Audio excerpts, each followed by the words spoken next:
welcome to this joint work session of the Eugene City Council and Lane County Board of Commissioners. I now call the July 28, 2021 City Council work session to order. You're muted still.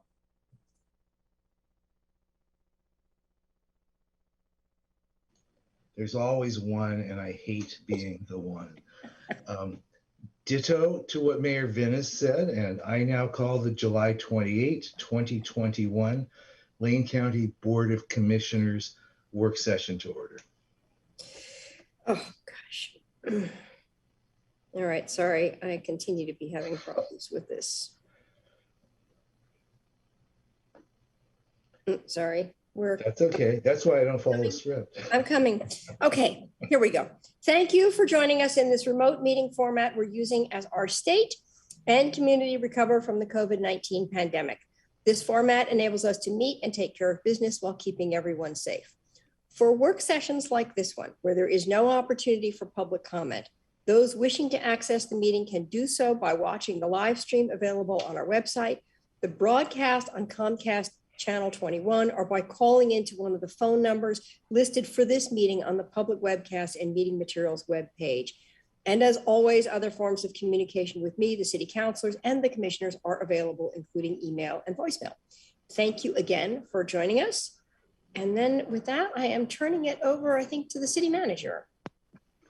Thank you, Mayor and Council, Chair Bernie and Commissioners. I first want to just start by offering a lot of gratitude for us all being able to have this meeting today. I know it wasn't easy to do, and I know it's a very important topic to all of you. So I'm just really grateful that we're able to do this before we have a summer recess. I'm excited about the information. It's been a pleasure and not always easy, but I've been so excited to work with the county and with Steve in particular on how we move this together, how we move all of this together, forward together. Just how many times can I say together? So we're joined here by a lot of talent, in particular Sarai, who is going to give us a presentation and have plenty of time for you to provide comments and feedback on our kind of current status update. So thank you again for today.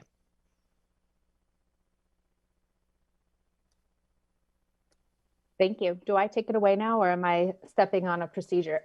Okay, all right, thank you. Echoing Sarah, thank you so much for being here. Chair Bernie, Mayor Venus, councilors, commissioners. It's amazing to always be able to have an opportunity to share with you what has been happening around homeless systems transformation and, you know, the 10 TAC recommendations along with other things that are going on. So looking forward to sharing that all with you today. Can everybody see my slideshow? You can see it. Okay, excellent. So we're going to go ahead and give a good overview of what we are doing that kind of edges out beyond the 10 recommendations that were provided by Technical Assistance Collaborative in the Lane County Shelter Feasibility Study several years ago, and talk a little bit more about kind of widening the frame, as I believe Mayor Venus put it, to talk about other joint city-county efforts around homelessness. Then we will dive deep into those recommendations found in the homeless systems analysis and shelter feasibility study, and talk more about the outlook on that and our budget on those items. We'll then talk about really clearly what we're doing this fiscal year, what top priority projects will be completed by July 1st, 2022. And then finally, an overall kind of quick view assessment on our performance so far, how we're doing, and where we have room for innovation. And as we go through this, I am really looking forward to hearing your comments and questions and thoughts on this. This is our current attempt to truly prioritize and put into play all of the resources we have available. And we also have identified areas where we may not have the resources we need to get things done just yet, but want to phase those things in. And so we'll be looking for your input on whether we're getting these priorities right or what other ways we might want to move forward together. Right now, the City of Eugene and Lane County are working not only on these 10 recommendations, as you know, we're also working together on a number of other things like locations for safe sleep villages and sites in the City of Eugene. City Council has made some really unprecedented strides on this front this year that I think is really valuable to acknowledge, that we've been able to First, in the fall, have council approve up to 100 new rest stop beds. And now we also have the shift in ordinance that can allow more camping and car camping on a location. And that effort, looking for those locations and identifying where they are and how we can use them, has been a joint effort that the county and city have pursued for quite some time. The infrastructure into that is the city's work. They also support operations and also have been doing a great job of coming up with new ways to address responding to the unhoused community, especially those who are living in places not meant for human habitation. And I'd like to point out that the city of Eugene is actually a leader on this front up and down the West Coast. There's a lot of areas, cities in our own state that have started to ramp up enforcement of unsanctioned camping. Well, the city has balanced really carefully the CDC guidelines that are still in place at this time and have not changed, as well as recognizing that we have such a large community of people who don't have a safe place to sleep at night, that our response needs to be bigger and broader and more deep. Lane County is, of course, collaborating on those locations, homelessness services and anti-poverty work through the continuum of care and the community action agency designations, and also bringing to bear the work and the lessons that we're learning in partnership with the city of Eugene to the entire county as well. So these pieces play together well. Lane County and city of Eugene are collaborating, and you'll hear more from James Ewell from the county and Peter Chavan from the city in just a few minutes about what that's looking like in their particular realm. So this is a bigger list of things that we're doing together, is obviously implementing the TAC recommendations, working together on behavioral health response, the mental health summit, support at new sites, whether it's through service provider support or safety and emergency support. We're all working in a housing first framework, and we also have been starting new conversations about what hazardous weather strategies might look like, not just thinking winter, but recognizing that we have extreme weather year round at this time. And so we need to have a more coordinated response to that, especially where it comes to supporting our unsheltered neighbors when emergency weather happens. We have the land options team, and then the Safe Sleeping Sites collaboration, which is not just between the city and the county, but also inclusive of service providers throughout the community to try to develop something that can manage a major influx of additional spaces for folks, while also connecting them with services and helping people each on their own individual path toward getting into permanent housing. A few things that we're not going to go too in depth about today, but are useful to know about: rent assistance. There was a recent Board of County Commissioners meeting, I believe it's on the 20th of this month, that if you're interested, you could find, where there's a lot more information about how rent assistance has gone. But since last year around this time, the team at the county has been able to distribute millions of dollars of rent assistance to thousands of Eugene and Lane County households. The city of Eugene and city of Springfield also contributed funds to that. And so that is a great testament to being able to be nimble and respond to an emerging need as it arises. We also have seen, as I already mentioned on the last slide, a large expansion of alternative shelters, meaning places that may not qualify as habitable per HUD guidelines, but do provide a safe place for people to be, where they're allowed to be there and will not be disturbed and are able to stabilize in the place that they're at. We also will start seeing congregate shelter capacity inch up as CDC guidelines open up and OHA guidelines open up. At this time, most of them are holding steady where they're at, but we hope that will start to shift in the near future. Already mentioned hazardous weather response. There are ongoing conversations about that, both within service provider contexts and within the county and cities. Medical outreach and medical respite have also been topics that have gotten a lot of traction recently. And so we've been working with partners and with each other to identify the needs for those items and to support the organizations and providers who are out there doing that work. And then finally, capacity building. One of the biggest things that we've seen, one of the most unfortunate, I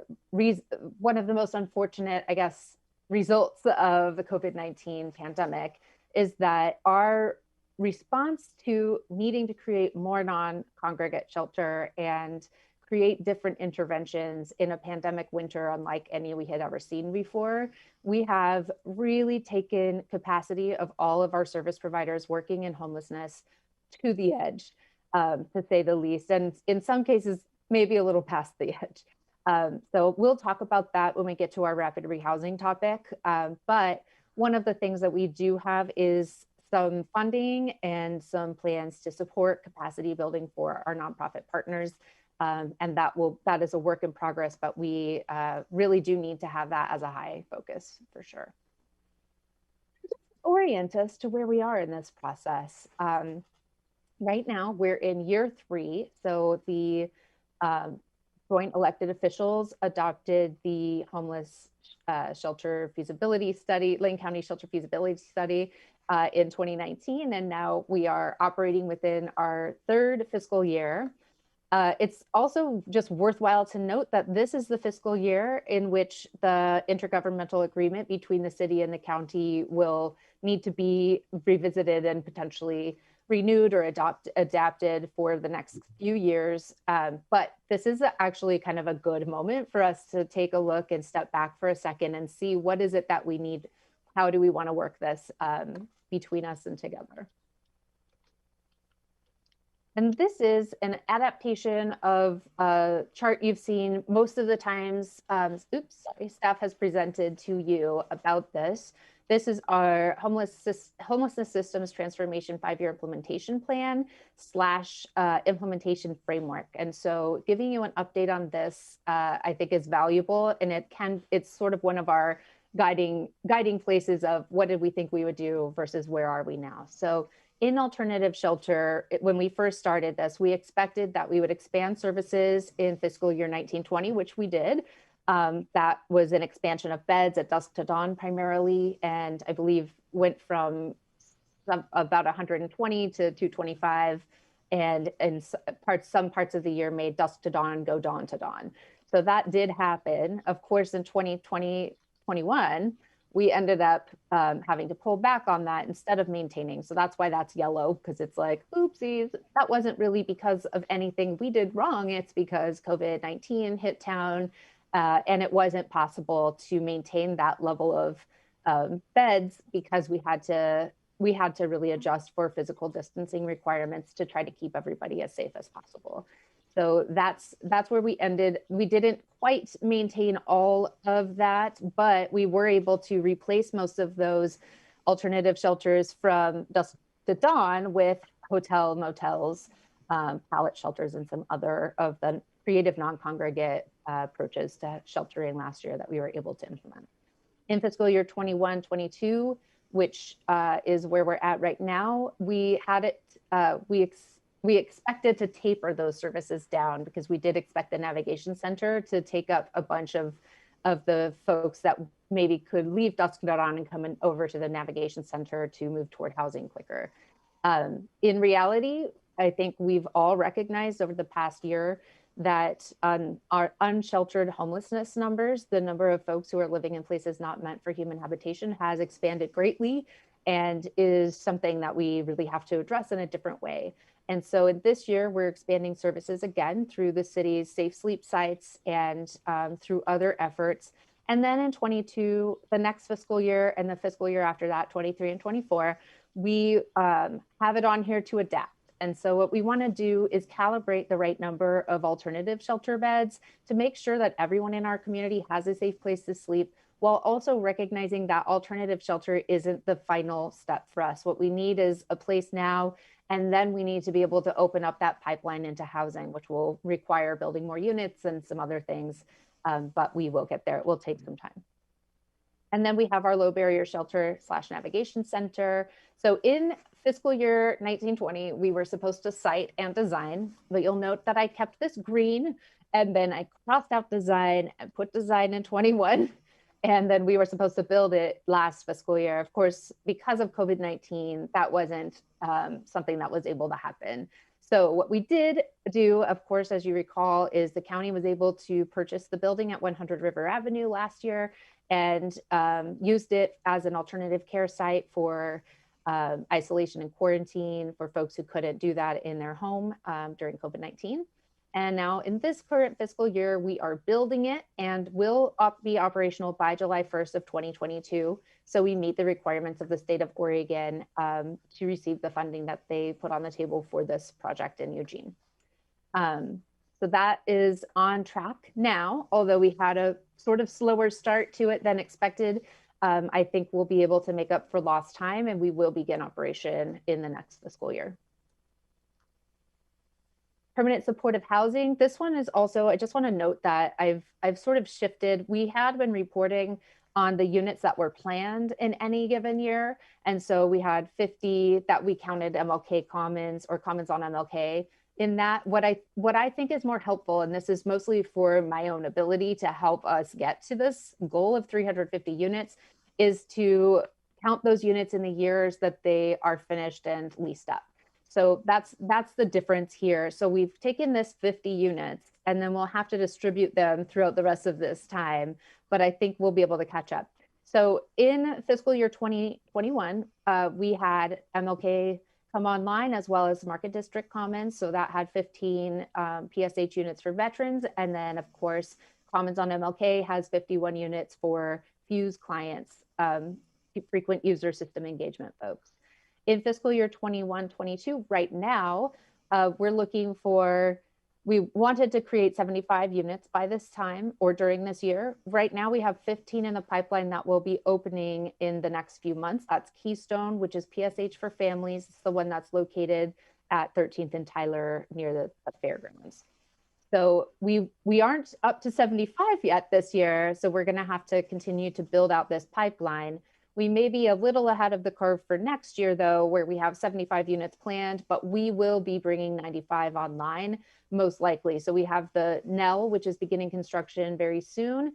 And then we also have the Bridges on Broadway project that has been intended to be PSH, which is likely. So that's around 50 units. It will be a little bit more than that if indeed it is used for that purpose. And then finally, we had 100 units scheduled for 23-24, and we will have to catch up with an additional 74 units here. So ultimately, we have about 176 either completed or in the pipeline, and we will need to complete another 174 to meet our target of 350 within this 5-year framework. And then, of course, this part of it is hiring the strategic initiatives manager, which is now the joint shelter and housing strategist. And that's me. So those things happened. To orient you again to our homelessness response framework, as you might remember, we are working under a prevent, support, house model. So our first line of defense is to help people stay in their homes. One of the other things that we're doing is deploying rapid resolution or diversion and rapid exit. They mean the same thing. That is under contract right now with Shelter Care. So we are piloting that this year and hope to learn from it. So of course, first we'd like to keep as many people in housing. We are using rent assistance for that as well, as you know. And then if that doesn't work, if they just at least go through rapid resolution, then they're able to skip over that support area and go straight back into housing.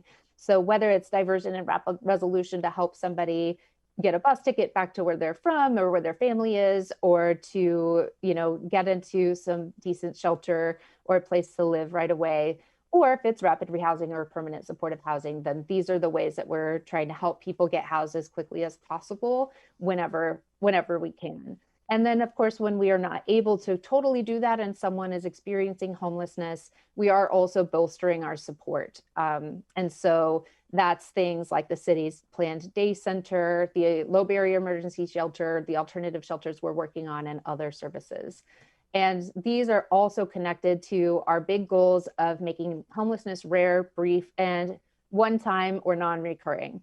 So prevention, hopefully will make it rare. The more that we can calibrate and perfect our supports and also add housing units so people have a place to move on to, the more we make that time spent homeless smaller. And then the one-time piece is making sure that people are able to retain housing once they are able to get into it. So on the progress implementation side, we have 4 cute little indicators that will tell us whether we're on track, at risk, off track, or paused. Some of these projects are not moving forward right now, not because they're not important, but because we don't have the resources to cover every single project all at once.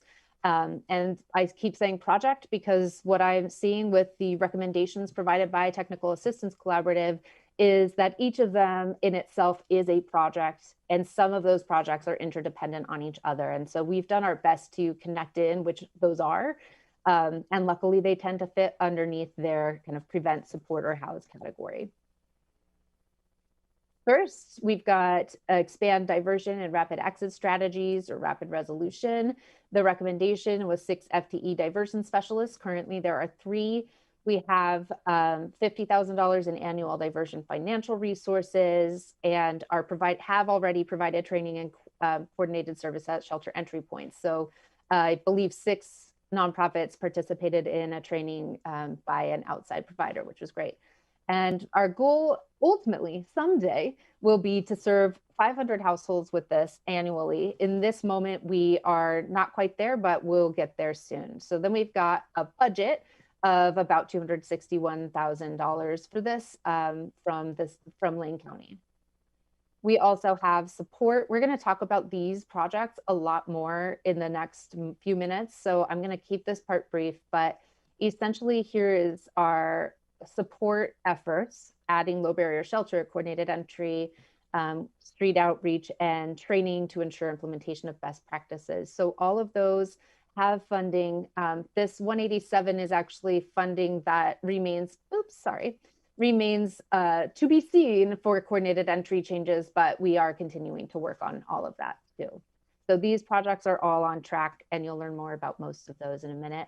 This one is landlord strategies, create centralized and coordinated landlord and housing partner management. This is actually a pretty robust body of work, which is extremely important, but because it is so intensive and we have to make a lot of decisions about how we're hiring these folks, are they contractors, are we hiring within the county, or what is that going to look like? We have to add some staff capacity to do this. So we do have, the city of Eugene had set aside $60,000 for this purpose a long time ago. And then the state of Oregon, through, I believe, ARPA funds, the county has gotten some of those funds for this purpose. So hopefully we'll be able to put something together. I'd like to see this start to move forward in this fiscal year if we are able. And then, of course, rapid rehousing is kind of a similar story. We're implementing some of these recommendations as we can. So Amanda Borta has led this project, and she's been able to write up those written standards for rapid rehousing. And we have identified a large amount of funding. As you can see, we have a little over $2 million to increase our rapid rehousing deployment. What we don't have is, and which is making this project not necessarily move forward at the rate we need it to, is that it will be dependent on the coordinated landlord and housing partner management project. And it also, we have a lot of strain again in our provider community. And so people don't have as much capacity to deploy these resources as is needed. So at this point, we are really low on, or maybe don't have any providers for rapid rehousing targeted for single or partnered adults. So we are working on that, and there's a lot more work to be done on deciding and determining how to move all of this forward.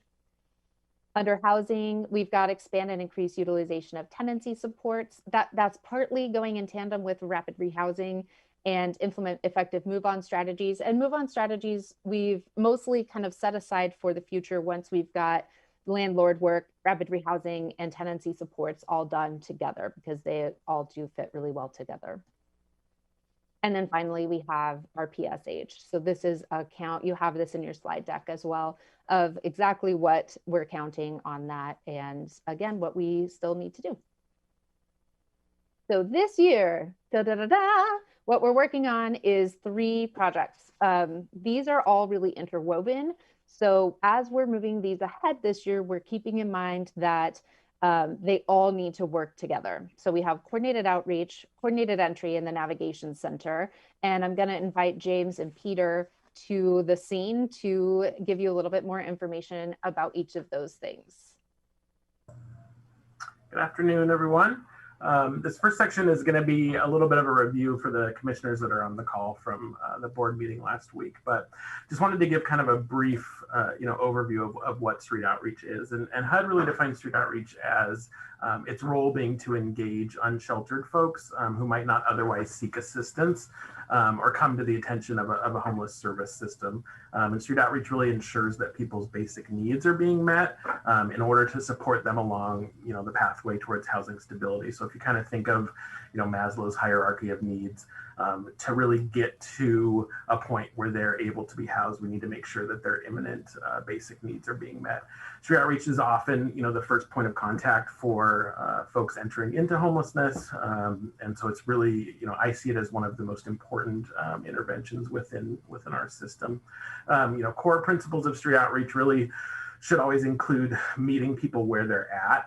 And that is geographically where they're at, and it's also emotionally and physically. So, we want to ensure that we're going to the areas where folks are, and that we're going and approaching them in a way that's trauma informed, that's taking into account, mental health, substance abuse, those kinds of needs, those things that sometimes, when folks are accessing services, it can be a barrier for them to access those services if their mental health or substance abuse, if the behaviors, associated with that are challenging for service providers to meet. Already mentioned, meeting basic needs is a core principle of it.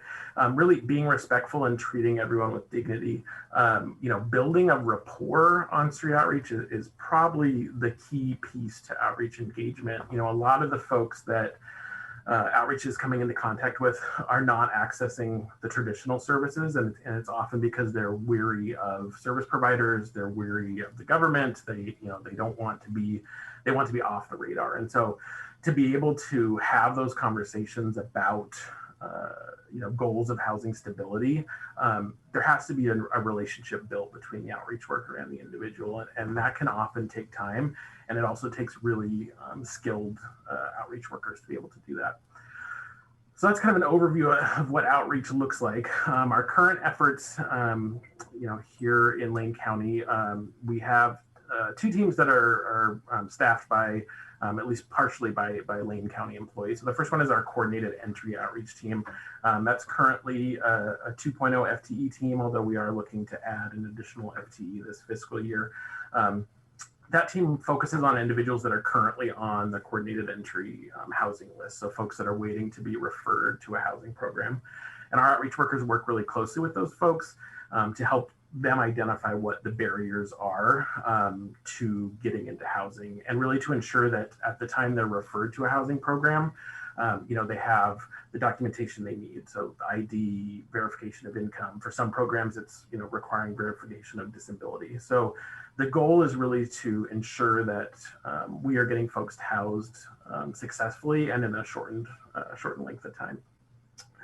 The other outreach focus that we have that is at least partially staffed by county employees is our rural focused outreach. And so we have two teams that are county employees, one team that is South Lane County and one team that is West North Lane County. So the South Lane County team covers between Eugene down to Cottage Grove, Cresswell, Goshen, and then our West North team covers Eugene to Florence, including Veneta, and then the north piece is Junction City and Coburg. To complement that, we also have our East Lane County outreach, and that's contracted out through Carry It Forward, the provider. And that includes the Springfield metro area, all the way east to Mackenzie Bridge. And then they also cover the Oak Ridge area within that team. There is, because that funding is COVID tied, there is a COVID prevention piece to it. Initially, it was, getting PPE out to folks, talking to encampments about how they could best social distance. Now it's really about connecting folks to the vaccine and dispelling some of the myths, about the vaccine. That rural outreach is currently funded through December 31st of 2021. But it's a long-term goal of ours to keep that rural focus, that full geographic coverage of Lane County outreach, continuing beyond that. Another program that recently got started is our health-focused outreach. Sorry, I touched on this a little bit. That's contracted through HIV Alliance. It's really kind of the core principles of outreach, but then with an additional health focus. So they have a nurse practitioner on their team that can go out in the field, provide in the field medical treatment, can diagnose folks, can prescribe medications. And so it's really was a missing piece of our outreach puzzle, was that real health focused in the field medical care. So we're really excited about that. And then upcoming, Peter and I have been working really closely together on creating a City of Eugene outreach plan. I'm actually going to let Peter take over from here and talk a little bit more in detail about that plan. Great, thanks, James. Good afternoon, Mayor, councilors, commissioners. Thanks for being here. So from the city's perspective, coordinated outreach brings together the separate but overlapping responsibilities our jurisdictions have when it comes to homelessness. So of course, one is to support people into more stable situations, particularly related to housing, income, health, and community connection. Also, we have a responsibility to maintain public spaces and rights of way. And so in FY21, the city utilized one-time dollars to pilot a street outreach team to navigate this challenging terrain while at the same time delivering high quality engagement to our unhoused community members and following the same principles that James just laid out. Learning from this pilot informed the collaborative development of the outreach RFP that is actually out. We're closing that on August 6th, and we're excited to continue outreach within the city of Eugene based on responses to that RFP. That contract is funded through CDBG CD3 dollars allocated to the city and ESG CD funds allocated to the county. So it's one really concrete example of how the collaborative work that's been going on, certainly since I've been involved in this work, which is 2019, continues, and the relationships that this collaboration has produced, I think, lend itself to a really exciting opportunity with this RFP.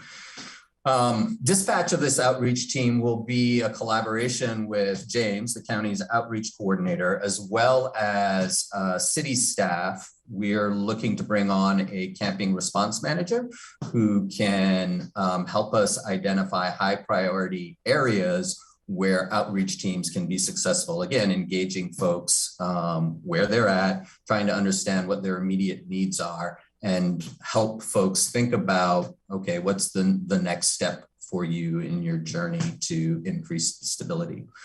So yeah, that's just a little bit on the city's outreach within the city of Eugene and the collaboration therein that's happening between the city and county.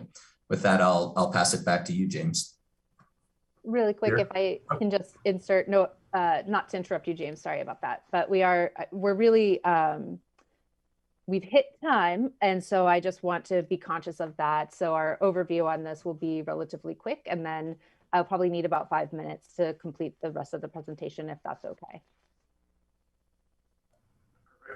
So yeah, just, with all of these outreach efforts that are in place, we have started utilizing or coordinating those outreach efforts via a case conferencing meeting. And that's a bi-weekly meeting that's has been happening since May.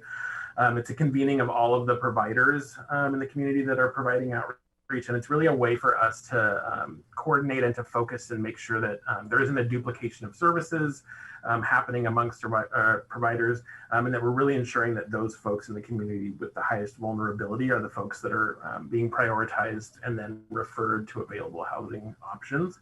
And case conferencing is really, as we talk about coordinated entry improvements, is really going to become the way that we start to send referrals for housing providers. And it's what's called the dynamic prioritization approach, rather than just referring based on a score on a vulnerability index. So coordinated entry, let's talk a little bit more about that. Coordinated entry is a process that is developed to ensure that all people experiencing a housing crisis have fair and equal access and are quickly identified, assessed, referred, and connected to housing assistance based on their strengths and their needs. And really, HUD has identified the 4 core elements of a coordinated entry system as addressing access, assessment, prioritization, and referral.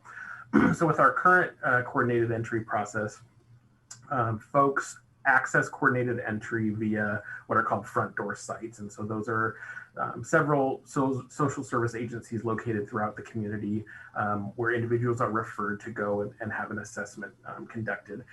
This model creates barriers because folks, need to figure out how to get to these sites. Oftentimes, they are not previously connected with the staff at those sites, and they are then kind of required to, share pretty personal and intimate details about their life through this assessment process.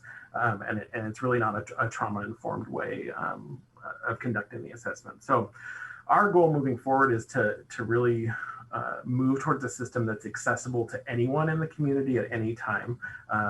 This likely would be an outward-facing website where an individual themselves would be able to access that, a provider, a community member, and that would begin kind of the coordinated entry process. In addition to a website, likely we would have a hotline, and then we would also have our outreach teams, out in the field being able to connect folks either to that website or hotline or actually doing those initial assessments out in the field with those folks. In our current system, households are placed on the centralized waitlist and then are prioritized based both on chronic homelessness and then a score that they receive on what's called the VI-SPDAT. It's a vulnerability assessment. That process has led to what are called referral buckets. And that concept is the idea that only the folks who are scoring the highest, or only the folks with those highest vulnerability scores end up being referred to the housing programs. Whereas the folks kind of with the lower range scores tend to sit in these buckets of referrals and they don't actually end up ever getting referred. So, an example of that would be somebody who scores an 8 would be on the top of the rapid rehousing list. So they would be, have the highest vulnerability for that housing designation. But somebody who scores a 9, that would actually bump them into permanent supportive housing range, but it would be the very lowest of permanent supportive housing. And so they likely would never be referred. But it's very possible that somebody, the difference between an 8 and 9 is so minimal, it's very likely that that person who scored the 9 could be served as well through rapid rehousing. So that's kind of the idea of dynamic prioritization. And it's really, the goal is to make all housing resources that are available to everyone in our system that needs to take in or needs housing. And it really will help to move the system and have people exiting off of the coordinated entry list and into housing a lot quicker. Thanks. Yep. Sorry, I'm gonna move us along because I want to make sure we have plenty of time for comment. Sure. So thank you, and again, there's more information in your reports and etc.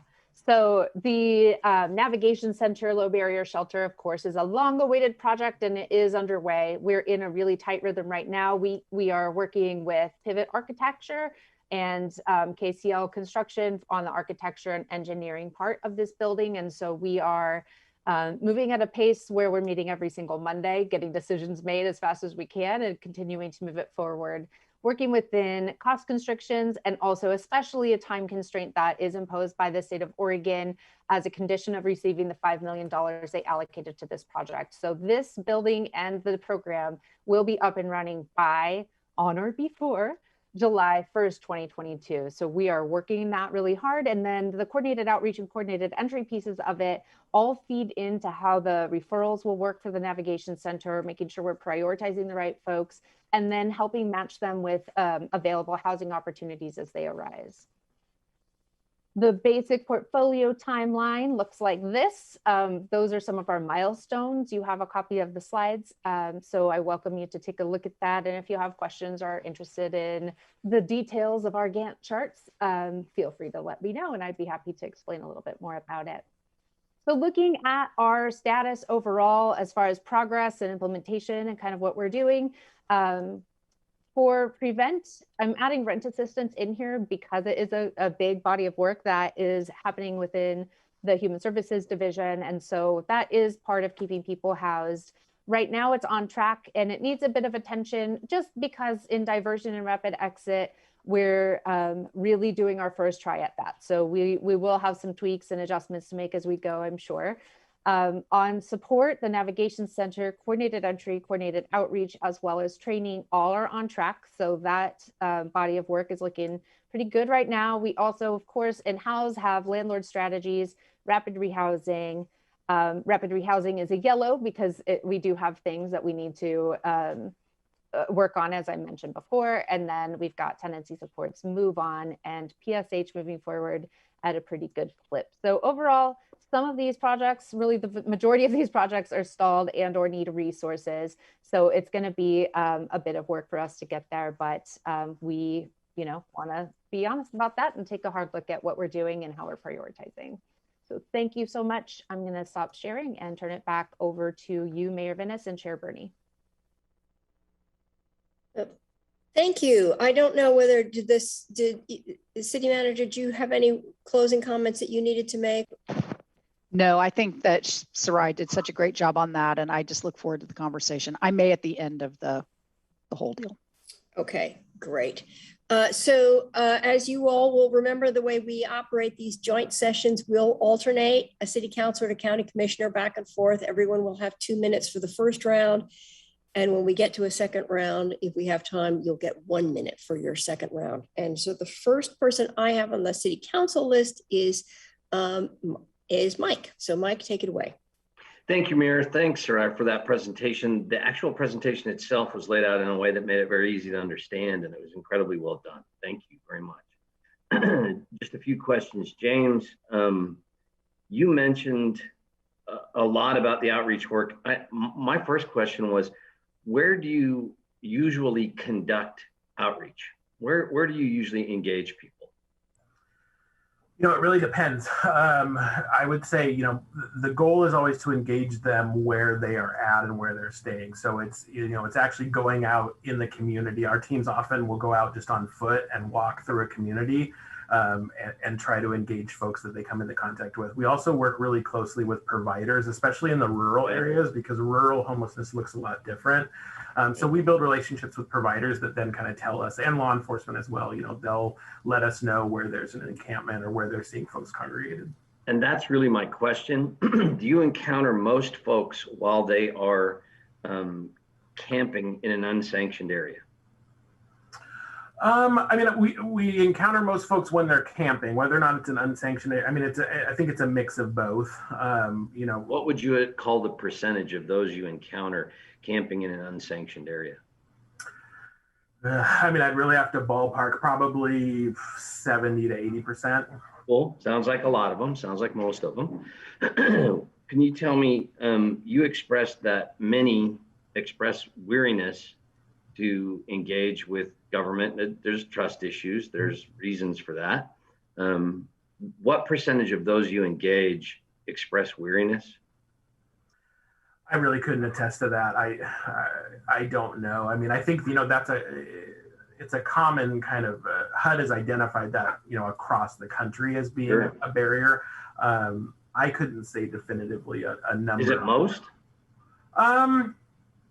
I don't think it's most. When we look at the data, so when we look at HMIS, the folks that are being contacted by outreach often are in that system already, and so I think there are folks, to say they're weary of it, they might still be accessing those services, but they're not going to be as willing to really engage in the in-depth conversations that lead to housing because they don't want to share that information with someone that they haven't built a connection with. And so that's, I think, the piece that outreach is really able to address, is to build those relationships with them where they're at, creates a different kind of relationship in many ways.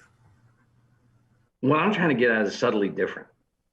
My concern with our strategy has always been that I think we are doing an incredible job of providing support. I think that the plan and the actions taken are amazing and in depth and thorough when it comes to offering the opportunity for support. I think we fall down in having less requirements for behavior amongst those unwilling or weary of engaging. That's our biggest problem, in my opinion. And I think that at least the city should engage on our expectations and say, what do we expect of minimal behavior in unsanctioned camping? And we don't do that part. And that's where I think we fall down. Last question, on this model, at what point in what year do you think it possible that we end unsanctioned public camping in Eugene? Yeah, that's right, I think. Yeah, I don't think James has to do this one.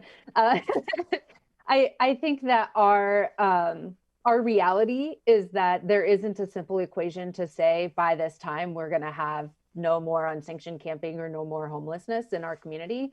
It really is. Yeah, and I don't believe that we'll ever end homelessness at all. My question is unsanctioned camping. Mm-hmm.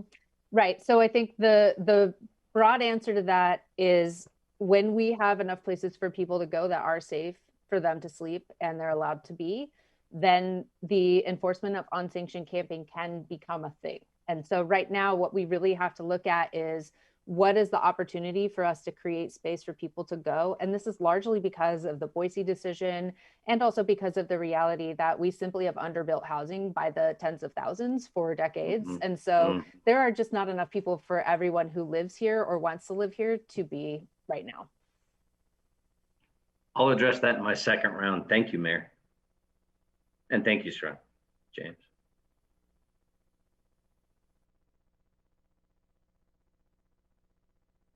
Carrie, you're muted. You're muted, Joe. I'm so sorry. I want to first, before we start with commissioners, thank every member of our board for during our down week accommodating the schedule change that we had. So with that, Commissioner Buck. Thank you, Chair. I had a couple of comments. First, I wanted to thank you on the presentation for adding those budget items. I've been asking for some breakdown of budgeting and who's paying for what as we go, and I think that's a great start. I think there's more that we could do to break it down and expand that further, but I really appreciate that part. The other part that I wanted to mention is, you know, TAC report's been around a while now. I actually consider it a stale document at this point. And we need to consider whether we want to update that report. It has been, you know, a report that's a goal for both the county and the cities. And it's important to be able to try to achieve the goals in that report, but it will continually need to be refined as the years go by. So I want to put that out there to everybody who's watching and attending the meeting, because I think we need to do something further on that. And I appreciate all the work that has been done so far, but we will have to continue to do more work. And the 350 permanent supportive housing units, I've always felt was never going to be enough to satisfy even the numbers we had in the beginning of the TAC report, let alone the numbers that we now have when we count in our new way of counting. And finally, I want to just share, you know, we really need to come together and find a way, instead of being more siloed in the county and the city and of Eugene or the city of Springfield, but find a way to do a lot more collaboration together. We used to have committee meetings or subcommittee meetings with some staff on both sides. I was part of that.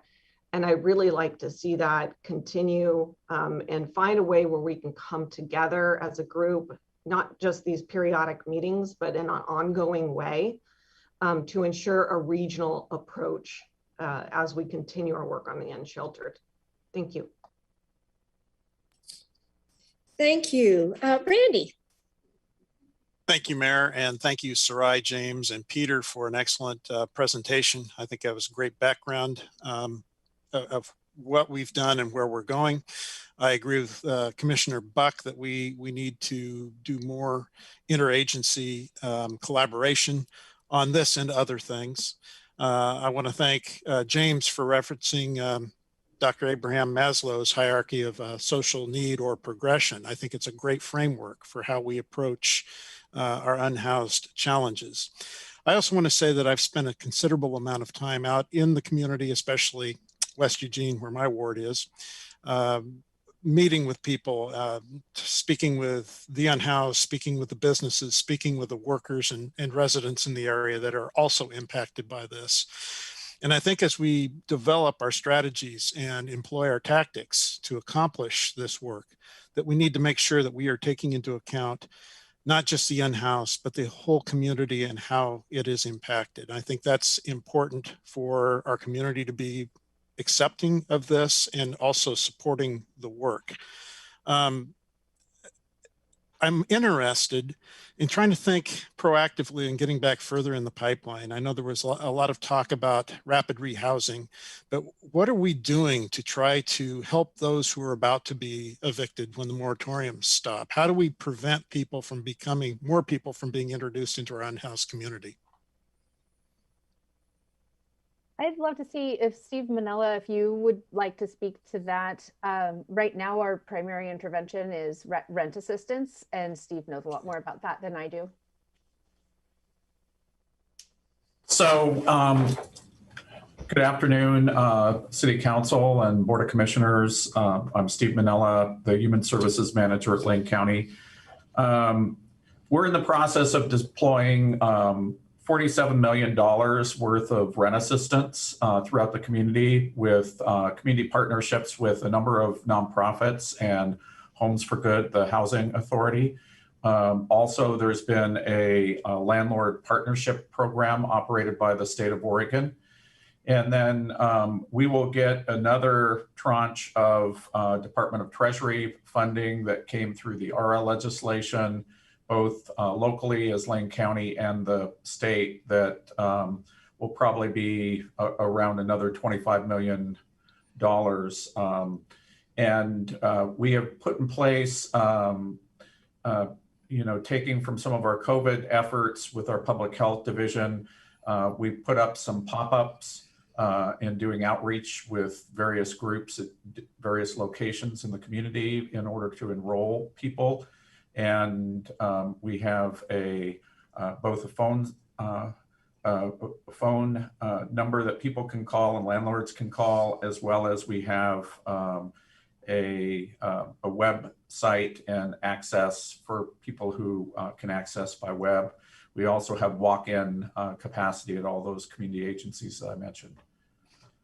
Thank you. That helps. I'm also hoping that we will hear something back from our Housing Policy Board with some recommendations for what we can do about this and into the future. And then the last initial question I have, I see my time is running out. I think it's very important that we determine ahead of time what we are going to do once we have adequate capacity in these camps to address those who refuse to move onto the site, so that we don't continue having illegal occupying of public and open spaces. And that's a comment. I don't need a response on that for now. Thank you. Thank you. Thank you for your holistic remarks, Councilor Groves. Yes, Commissioner Trieger. Thank you so much. Good afternoon, everyone. I'll begin with just a really quick clarifying question.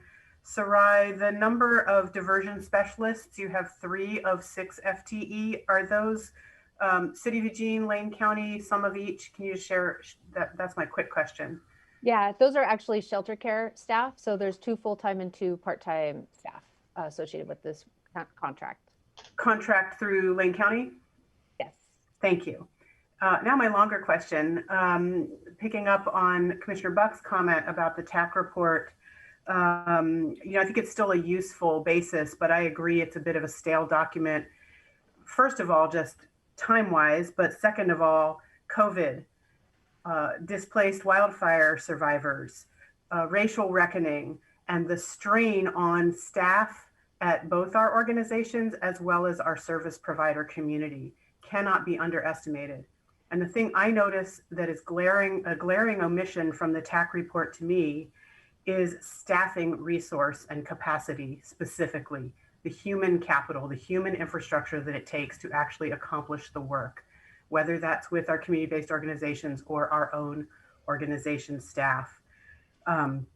So something I would like to see if we do an update and a retool is to specifically call out those human capital needs, recognizing the increased strain and stress on staff in addressing ever increasing and deepening levels of need and mental health crisis of the people to whom we are reaching out cannot be underestimated.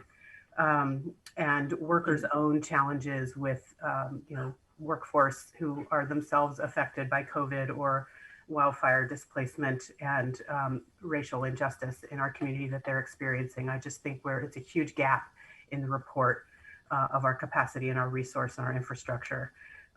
So I'm wondering where, if we're going to update the TAC report or add on to it or freshen it, that work is going to live. And I think part of the answer, as also Commissioner Buck mentioned, is these updates are great, but they're not that frequent and we don't actually move work forward. We get information and then we have information, but what we're actually doing with it as a joint body to make some decisions and move the work forward, I would very much like to be a part of that and see us prioritize that structural change. Thank you so much. Thank you. Alan. Thank you, Mayor. Sorry, beautiful slides, by the way.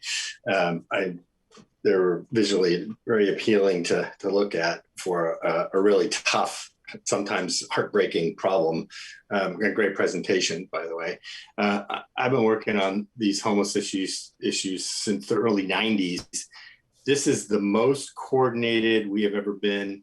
We have the best and clearest plan that we've ever had. And we have accomplished a lot in the past, but I think the TAC report, I agree, a little stale and needs to be updated, but the work that we're doing actually, I think, is the update. But I think that the TAC report catapulted us forward with the alternative shelters and the low barrier shelters and permanent housing. 170 units over the next 2 years is just, for permanent housing, is just spectacular. And then we're finally getting some assistance support in terms of dollars from the feds and the state. I know this has been a City of Eugene, Lane County focused presentation. I'm wondering where the City of Eugene fits in, or City of Springfield fits in all of this. I agree with Commissioner Buck, we do need a regional approach to all this. So maybe a couple of people could comment on that. Thank you, Councilor Zelenka. 100% agree that this has to be a regional effort. I think if we focus on only one location and don't focus on any others, we're kind of creating a self-fulfilling prophecy of this is the one place where you can go. And I think what we also see is a number of other communities throughout the county are willing and interested in coming to the table. And City of Springfield has done some great things this year. We're able to move some pallet shelters in on a site owned by Mainstream Housing. They also have supported street outreach with a contract with Whitebird and have done a number of other things since the COVID-19 pandemic to work toward this. And so I think we have a really great opportunity to loop Springfield into this in a really meaningful way, especially if we are talking about sort of broadening that frame beyond just these 10 recommendations into how do we build this system to work for everyone throughout our community. And I'm certain that we would get other municipalities to participate as well. Yeah, I think it's time to formally ask City of Springfield to join this collaboration so we can have a truly regional path forward.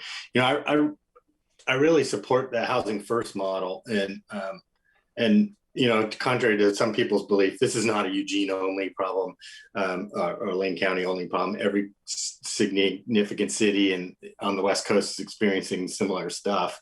It's a symptom of lack of affordable housing, as people have mentioned, lack of mental health services that people have mentioned, lack of substance abuse services. And it's been baking for decades with a lot of neglect. And we've been working on this and for years, and it's finally gotten to the point where we're getting people's attention because it's bad enough and it's in their face. You're over, Counselor. Are you going to ask a question? Not yet.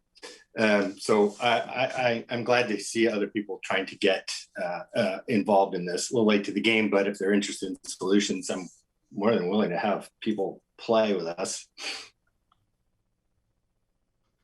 Thank you very much. Commissioner Farr. Thank you, Chair Bernie. A couple of things really quickly. Alan, you're right. You were here in the early 90s when Ruth Bascom was mayor, long before Betty Taylor was ever elected to the Eugene City Council. You've been around a long time. I've watched you and admired your work. Regarding the TAG document and its staleness, actually, before I say that, Sarai, I'm sorry you had to shorten everybody's presentation because that was by far the best part of what we're doing today, is hearing what is going on. I wish we could have gone on a long time and finished that, particularly the equity part, which we skipped over. But the TAC report is stale, like a loaf of freshly baked bread. TAC became stale the day after it was baked, the day after it was published. It's day old already, but we've got to use it. We've got to toast it. We've got to make bread pudding out of it until we have something different. It is what we have, and we really can continue to work on the things that are being outlined today in a collaborative fashion, Commissioner Trigger, more frequently together, Commissioner Buck. Very quickly, this is the question I'm going to ask. We have, for decades, underbuilt housing. Sarai, you said that. How are we going to counter that? What are we going to do? That's my question, but first I'm going to make a statement. Counties granted carry it forward use of property, which was formerly Camp 99. It's evolved into living spaces for a number of people beyond the original intent of Camp 99 and beyond what they were intended to do. How does it count toward the number of beds that we're providing in the community? And better, and more importantly, how do we use that particular model to allow our partner agencies to more effectively use public land? Councillor Trigger, you and I have an outstanding request for the inventory of public land that's available in and around the metropolitan area. It's not the first time it's been asked for, but it's never been given to us. If we can identify that, then Councillor Clark, we can get to your question.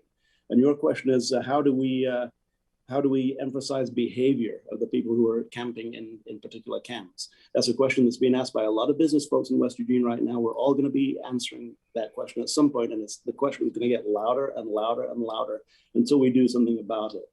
That's all very quick and brief questions, but how are we going to quit underbuilding houses? How are we going to do it? Answer the question, Sarai.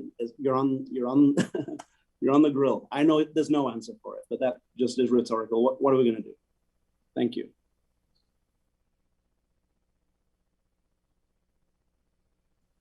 Okay, Naya, I believe that we have Matt Keating on the phone. Can we hook him up to speak? Yes, hold on one moment, Mayor. Thank you.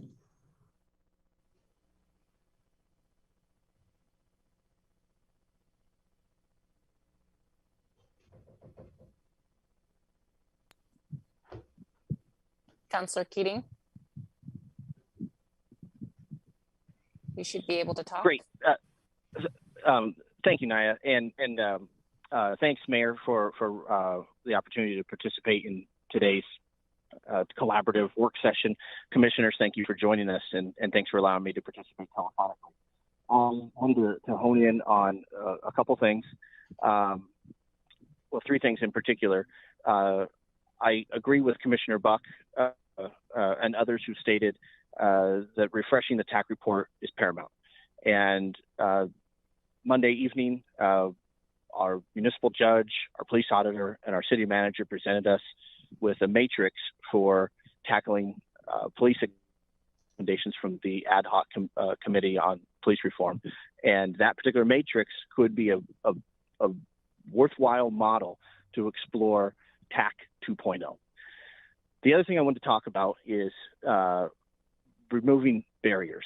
And I would like to have a larger conversation the next time we gather about removing barriers outside of the assistance cycle and try and get folks out of that assistance cycle and remove the barriers that renters have in our community, period, including but not limited to a pool wherein renters can apply once rather than applying a dozen times to try and find a place here in Eugene, including but not limited to removing barriers about the last 3 addresses in the last 7 to 10 years, removing barriers, ask about bankruptcy, anything that could be a negative mark on the prospective renter.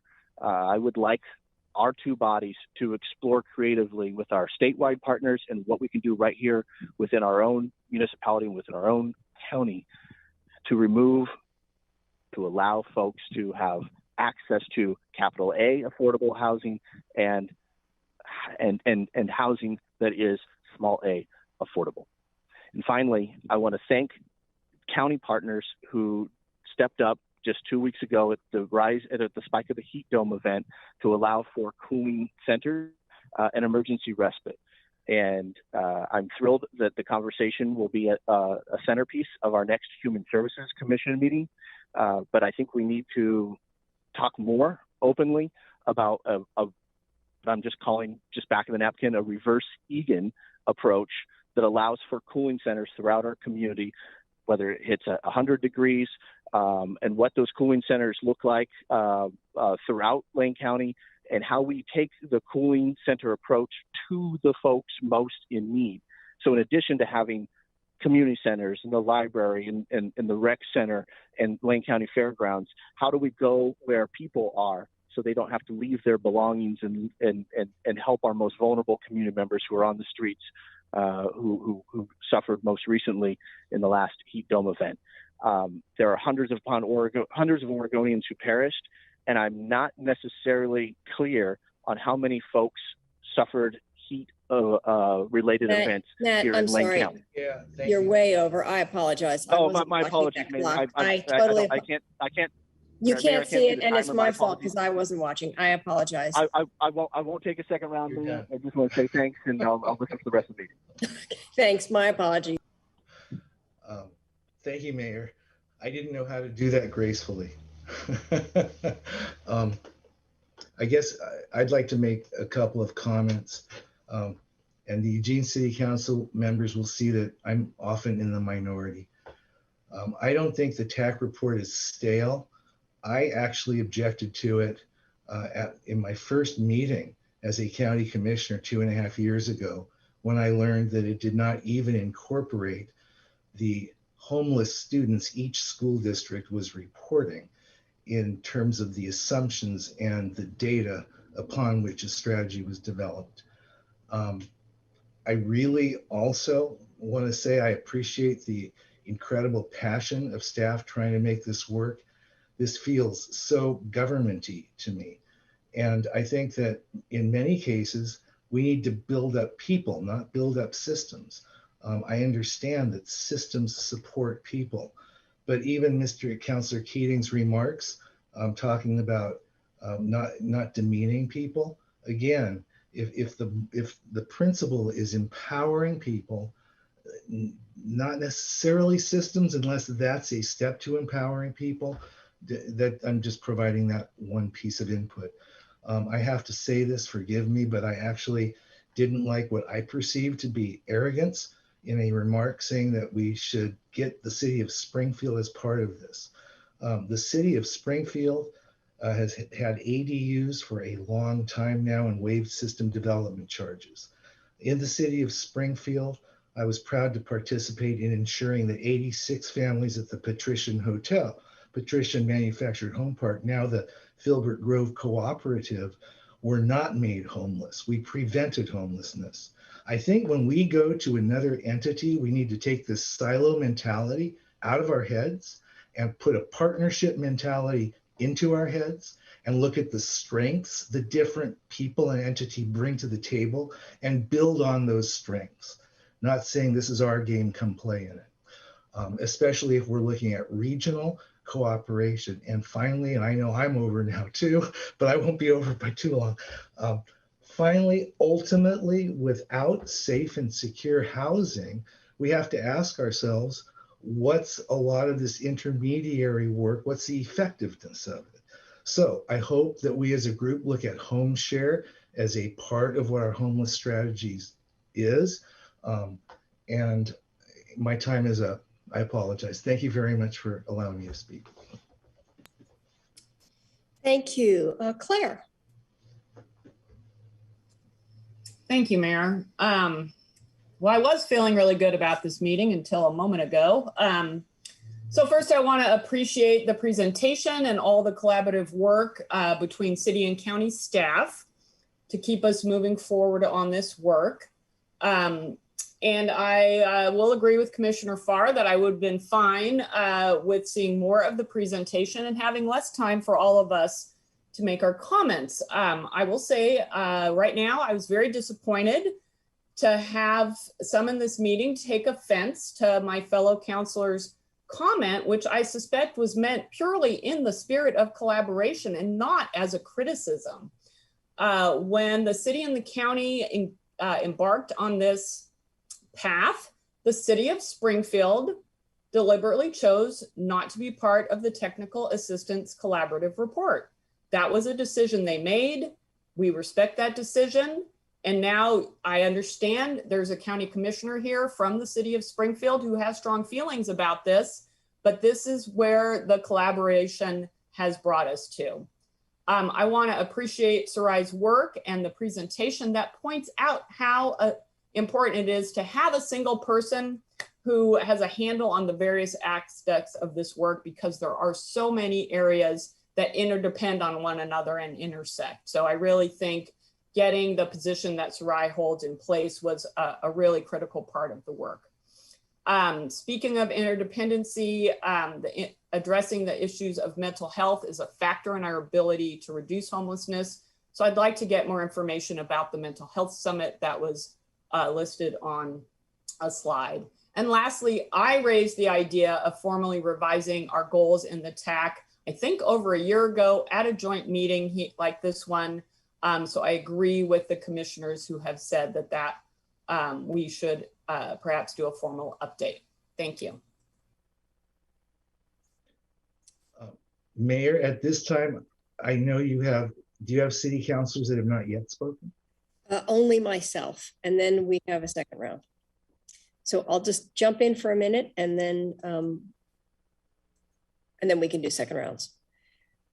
So first of all, I want to appreciate this presentation also, which was really interesting and very detailed. I appreciated the breakout in the chart, in the appendix of where we spent money, where we haven't spent money, where it's progress. I just think it's an excellent update. And it does point to the comments that people have made that this TAC report was, I'm sorry, Sarai, I know you hate it when we call it the TAC report, that this report, it was built basically on old data. And as I have observed a number of times as well, we have a much larger population of people who are unhoused than we really anticipated in this report.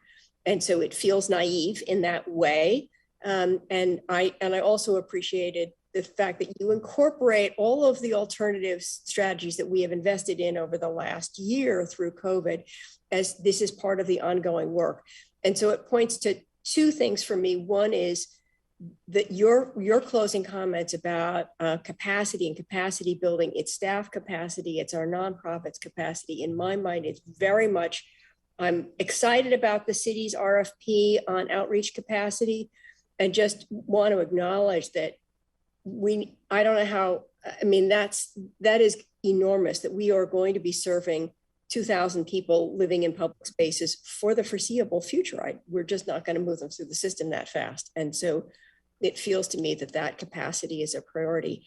And then finally, a quick comment. We did have a steering committee when we first looked at the implementation of the TAC report, and hearing what people are saying, propose that kind of steering committee could come back again with county and city leadership, crunching through some of these things that we might want to revise or update. Mayor, I don't see any commissioners that want a second round at this time. Okay, well, in that case, we'll just start and see. So I have Mike for a second round first. Thank you, Mayor. Appreciate it. It's 1 minute. So thank you. Timer. We're going to 1 minute. Thank you. It's in a minute and a half after Alan, but yeah, okay.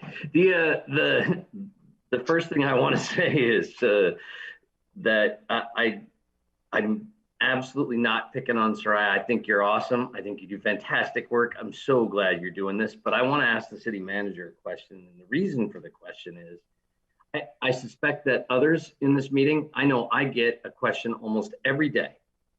When are you going to do something about homelessness? Which is one of those questions that kind of has behind it the assumption that we're not doing much, when clearly we've just had a report on the massive amount of things we're doing. But there's a disconnect between what the public sees and what they're experiencing and what we're doing. That seems pretty clear to me.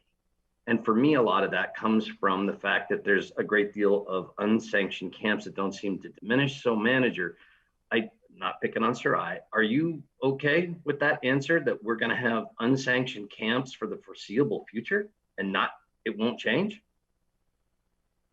Yeah, thank you, Councillor Clark, for asking that question. And it's such an easy one, so I'll try to answer it in 1 minute. I think there's a couple of things I just want to say. There's been kind of unsanctioned camping in our parks and right-of-ways since I started working for the city in 1996. So there is, I think, always going to be, or for the foreseeable future, probably people seeking shelter in our parks and right-of-ways. And I think what you're getting at is, okay, but are we going to just allow that? At what point are we going to start enforcing? And what I have observed is that we've been in a very thoughtful place as we've been in COVID to try to really balance the needs of the community and this population as we've been following kind of CDC guidelines. And I think we've tried to be really upfront about when we are and aren't going to step in and enforce. And I think when those CDC guidelines change, we're going to need to have another conversation, because the policy direction is actually already pretty well established around what's legal and what's not legal, and what's in the rules and not in the rules. And we can't just disregard that, right? Right now we are following the CDC guidelines. We come out of that, I think you'll see us continue to be very thoughtful, but I don't think we would be following current policy if we just allowed unsanctioned camping forever. So it's a tough question. It's also hard to answer well, but I think we've got more discussions ahead of us. Lastly, to the staleness of the document, I'd like to see us clarify our goals. What's the goal of the work we're doing around homelessness? Thank you. Mayor, I couldn't tell. Commissioner Fard, did you want to make a second round comment? Yes, but I'm not going to. Let everybody else talk. Thanks. Sorry, Mayor. Oh, no, it's a commissioner's turn, so that's fine. If no commissioners, then Alan, you're up next. Yeah, thanks. I totally agree with what you said, Mike. The lack of communications, but this is rampant in all of city government, about our accomplishments, telling our story, what we've been doing, really leads to the issues that we're talking about, but also contributes to the perception that we're coddling and enabling homeless lifestyle with these services. So I think telling our story and what we're doing and why we're doing it and what's accomplishment is a really good idea. As for our city of Springfield, my comment was that we formally asked Springfield to join this collaboration. They chose not to be participating in the TAC report, and this has been just the two jurisdictions. For it to be truly regional, let's invite them to the table and have this be a three-way meeting and have everybody at the table, and then we can all talk about this and share notes and share accomplishments. I did want a little bit of clarity about what an updated TAC report looked like. I thought the updated TAC report was the implementation plan process that we just went through, so looking at if it's looking at new different things as opposed to updating numbers and their perceptions, I don't know that we're going to get that far. We can't even do what we're trying to do in the plan, much less add a whole bunch of new things. But if it's updating it to get there, I'm maybe Commissioner Buck and Trigger can talk about what they were thinking. And Mayor Venus, I do see Commissioner Farr does want to have a second. Thank you, Chair Burnett. I'll be very, very brief. I had not intended to speak, but Springfield is at the table. They're the Human Services Commission, they're the Poverty and Homelessness Board, they're the Mental Health Summit.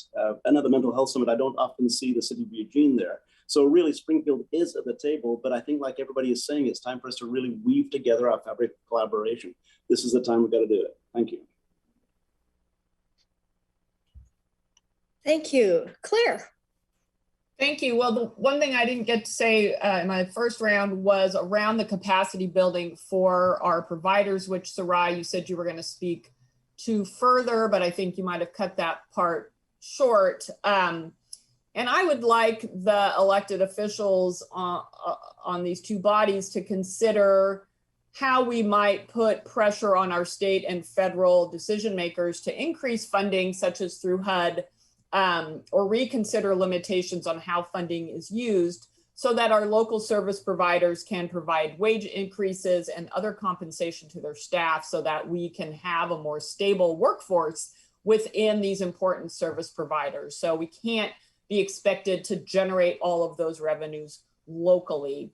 And then I think in terms of updating the benchmarks in the TAC report, my personal view is that because we now have more refined numbers, I think we should be reevaluating those benchmarks numbers that we had laid out 2 years ago in light of that. Thank you, Councilor. I'll take a stab at a second round if I may. I want to say first to Councilor Zelinka, I'm delighted that I misread the intent behind your comment. Thank you. And I want to share that part of that was because a couple of times I've requested this body include the city of Springfield and invite them to the table, and this body declined, and it related to payment for the TAC report. So I'm just going to assume that we're all in unison, that we're united, that we will be inviting both the city of Springfield and perhaps other communities in the county. And I thank you all for that very much. Mayor? Okay, thank you. Any other counselors? I have some counselors who didn't take a first round, so I'll keep that window open for that. If not, we actually have a few more minutes, and I don't know, were there some things, Sarah? Oh, there's Counselor Semple. Go ahead, Emily. I really appreciate the report and having it all in one pot so we can see how much we have done. It's really a lot, and we tend to talk about single things, which are also good, but as we all know, the community is beyond frustrated on all sides, and as much as we're doing, which I think is as much as we can do right now, it's not enough. So our plans and thoughts for reaching out to get more money, I've always been super concerned about mental health care, and finding providers, I think is a really big problem. So I'd like us to make sure that gets bumped up to the top, because I think that that would make a big difference. I really appreciate everybody's comments. I kind of sat back, but to listen what you're saying, I agree with the outcomes that we need more, and also that the directions we thought we were going in the beginning, like most travels, have veered from the path we expected. And as much as we plan, it will continue to do that. But I do applaud the efforts, and the thing I take from this is, yeah, we are doing a lot. And I think if we could do more, we would. And if people have ideas of what they think we should be doing that are fair and equitable and look at both sides, please come forward and help us, because we still need everybody. So thank you all very much. Thank you very much. I'm wondering, we have 5 minutes left. I don't know, Sarai, did you have a couple of other comments that you wanted to make that we didn't give you enough time to share?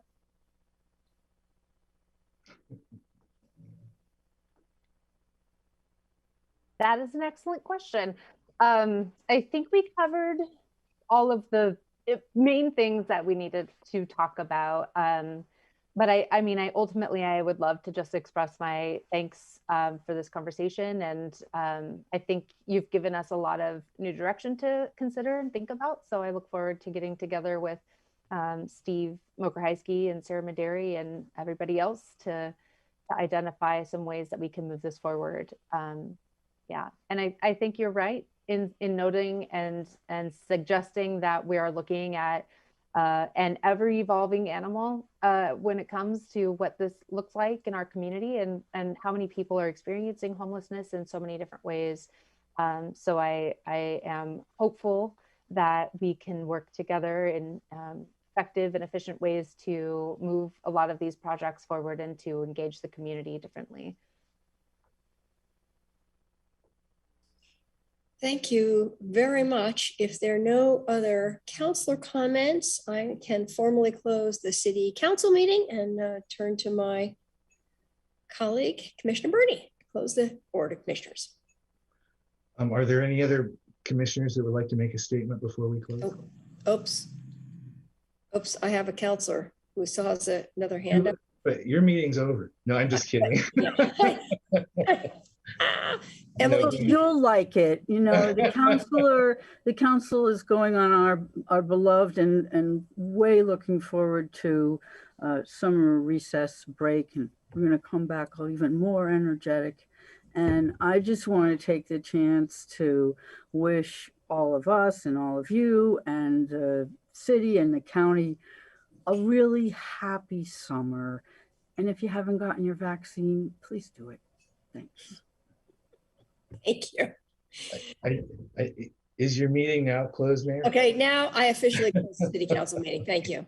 Thank you. Are there any other commissioners? Seeing none, thanks. The meeting of the Lane County Board of Commissioners is also adjourned. Thank you, everyone, very much.